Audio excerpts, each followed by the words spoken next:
This is an honest review of Marvel's new movie, Midnight Sun, stuttering to a PC near you. Let's take a look. Alright guys, so let's start with the settings. The graphical settings are very good. You can really change everything you would expect from a AAA game, and all of the keys are rebindable. However, in this game, it kind of feels like it doesn't matter so much, just because of the way that the layout is going between the Abbey and then in combat. It just, yeah, you can rebind them, but to me, I didn't really see any point in rebinding them. So let's get into the combat. I thought the combat was really great, and I was really worried that the combat was going to suck. However, after playing it for like maybe just a couple of rounds, I really started having fun with it. So the combat is card based, and you have 3 heroes. Each hero has a pool of cards that they can use, up to 8 cards. Well, not up to 8. You have to have 8 cards per hero. And at the beginning of the battles, what happens is they're drawn out cards at the bottom of the screen. They're all randomized, and then you play from there. You have 3 cards that you can play per turn. You have 2 redraws, so if you have a card in there that you don't like, you want to try to get a better one or more of a card that you want to use, you can use a redraw, and then it'll just redraw a card. You have 1 move that you can do. So what a move is you can just pick anywhere on the battlefield. You want someone to move, which this is really good if, let's say, there's a bomb that's going to go off, or there's AoE attack that's going to go off. You can get them out of the way. Also, your enemy or your team will move on certain attacks as well. So you may be able, you can strategize with that. And then there is I think that's it. So the cards they don't have cost to themselves besides the hero cards. Now, what the hero cards do is every time you use a card that isn't a hero card, well, most of the cards, you gain these heroic points. And then these heroic points build up to use these super powerful abilities. Now, they're not like busted, but they are a lot more powerful. You can use the environment to do attacks. You use heroic points to jump off of stuff. You can throw barrels and all that into people, and it's all done really good. It's very dumb. I don't want to even say it's dumbed down. It's just nice. Honestly, it's really nice. The biggest gripe that I have about the combat is the actual playing field itself. It's so stupidly small, and they literally show you this whole world, unless you're like on a rooftop or something. Well, even then, they show you this whole map that you can play on, but for some reason, they squeeze you into this little box and says you can only play in here simply because we want you to. I mean, why? I don't understand that. It's really stupid. But the combat's really nice. The animations look really good when they're not moving at about 10 frames a second. And, when there's these really powerful heroic cards that you'll team up with other heroes and they do big damage, the rewards you get are really good. There's general missions, which are pretty much just side combat missions, and then there's your main missions, which progress the story. And it all feels really good, guys. The combat is, honestly, the combat is, it is my favorite part of the game. Unfortunately, you only spend about 20% of the game in combat. The other 80% you spend in hell on earth. It is literal hell. The witchcraft that they shove down your throat in this game is just mind-blowing. It's just, this place that I'm talking about is called the Abbey. Now, what the Abbey is, the place where you go to hang out, socialize, but more importantly, upgrade your gear. And you do all of this fluctuating between about 20 to 80 frames a second. At any given point, sometimes it's a constant, just a nice 32 frames a second. And it's just, guys, it's incredible.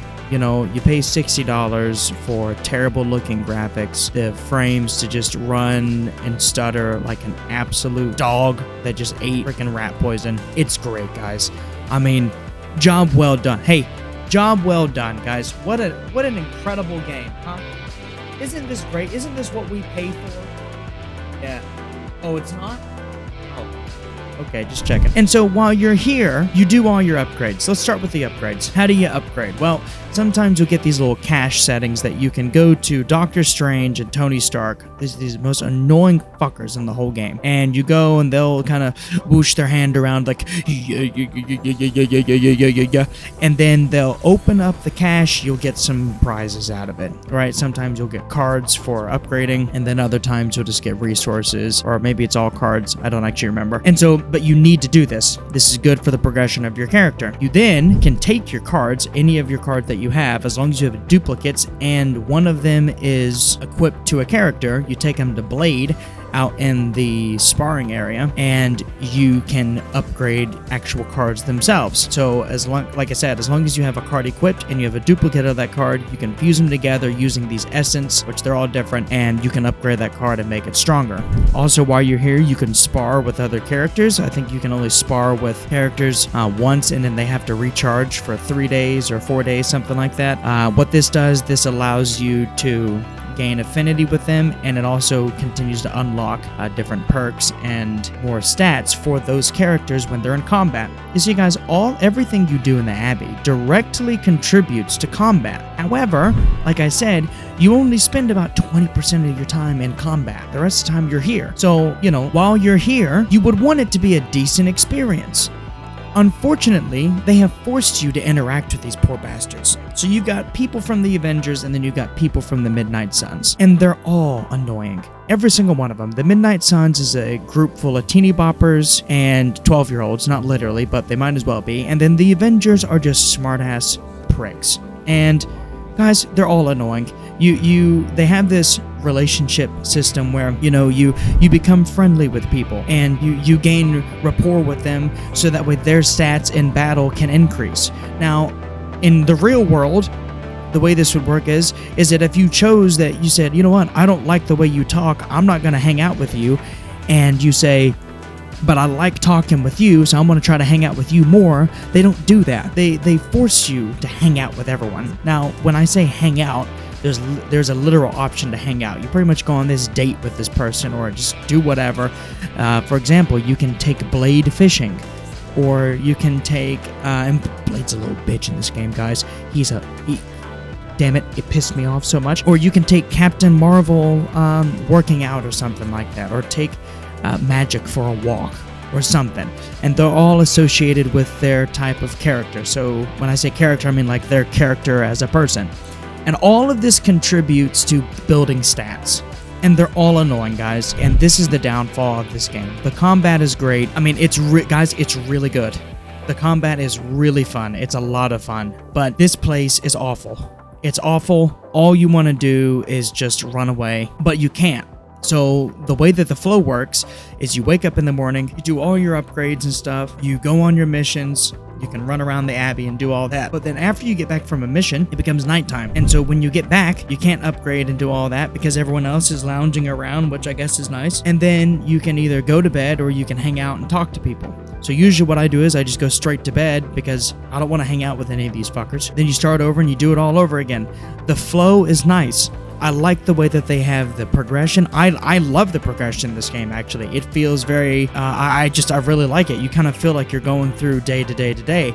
Unfortunately, the characters in this game are awful. It's just not realistic. Like, this witch lady is coming back, and she's trying to just destroy the earth. I guess I didn't even say what the game is about. You were resurrected, and your name is Hunter, and you were resurrected to try to kill this demon witch lady named Lilith. That's the purpose of the game. And they're all just kind of acting like, oh, it's whatever. They're cracking jokes all the time, and it's just like get your head in the game. Like, it could go down any minute, and you're just acting like it's whatever. It's just, this game lacks any sense of immersion. Any sense of immersion just goes straight out the door. It's awful, guys. And then let's hit really quick on the microtransactions. The microtransactions are just, damn it.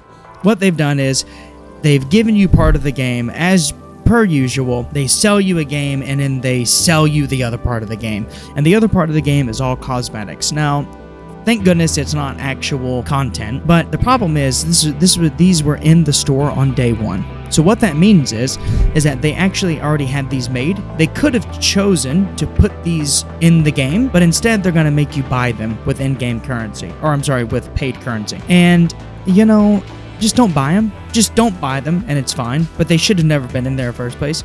Give these assholes the middle finger for giving you such an awful, unoptimized piece of shit. And it looks awful as well. The graphics are just abysmal. So the final verdict is you should not buy this game. Like, for $60, it's awful. Guys, it's awful. It stutters like a beast. The characters are beyond annoying. The combat is so good, and like I said, most of the time you're not even in combat, so it doesn't even matter really. So there you go, guys. Thanks so much for watching, and we'll see you in the next one.